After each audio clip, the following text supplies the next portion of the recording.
भाजपचे प्रदेशाध्यक्ष रवींद्र चव्हाण आणि एकनाथ शिंदेंमध्ये गुप्त बैठक, उल्हासनगर आणि केडीएमसीतील सत्ता स्थापनेबाबत चर्चा झाल्याची माहिती.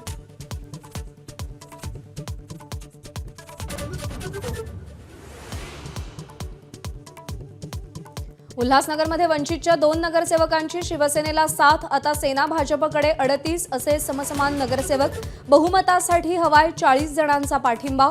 इतर पक्षांच्या भूमिकेकडे लक्ष.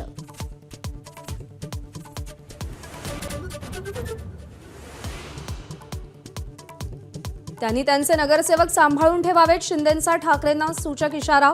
तर महायुतीचा महापौर होताना अनेक जण नॉट रिचेबल असतील. सामंतांच्या वक्तव्यानं सस्पेन्स वाढला.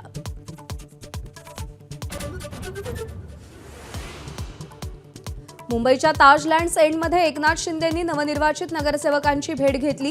कामाचा आराखडा तयार करा, सर्वोत्तम प्रभाग बनवा, शिंदेंचा नगरसेवकांना कानमंत्र. एकनाथ शिंदे भाकरी फिरवण्याच्या तयारीत. महापालिका निवडणुकीत मंत्र्यांकडून अपेक्षित यश न मिळाल्यानं काहींचे पत्ते कट होणार. पक्षवाढीसाठी काम करणाऱ्या आमदारांना मंत्रिपदाची लॉटरी लागण्याची शक्यता.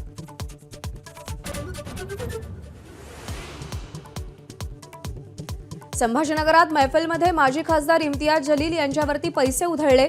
33 नगरसेवक निवडून आल्याच्या जल्लोषात पैशांची उधळण.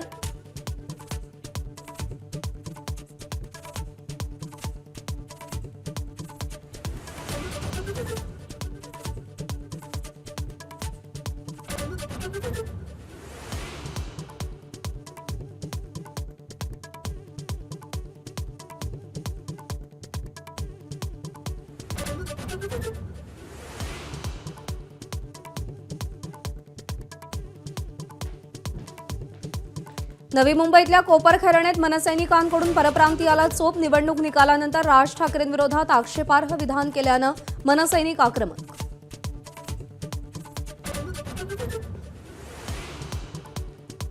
उत्तर प्रदेशातील बुलडोझर राजकारण महाराष्ट्रात चालणार नाही. नागपूर दंगलीतील आरोपी फईम खानचं सत्ताधाऱ्यांना थेट आव्हान.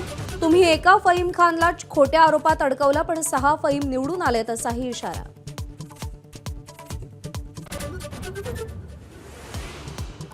भिवंडीमध्ये कोणार्क विकास आघाडीचे माजी महापौर विलास पाटील यांच्या बंगल्यावर दगडफेक. भाजप आमदार महेश चौगुलेंच्या समर्थकांनी दगडफेक केल्याचा आरोप.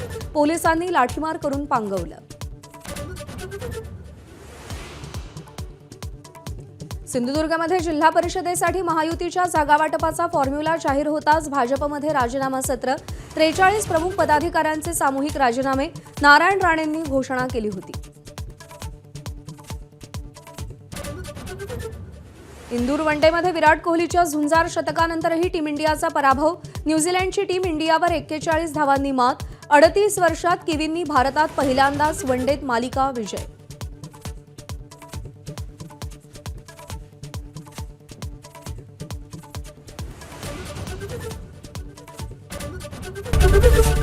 एबीपी माझा, उघडा डोळे बघा नीट.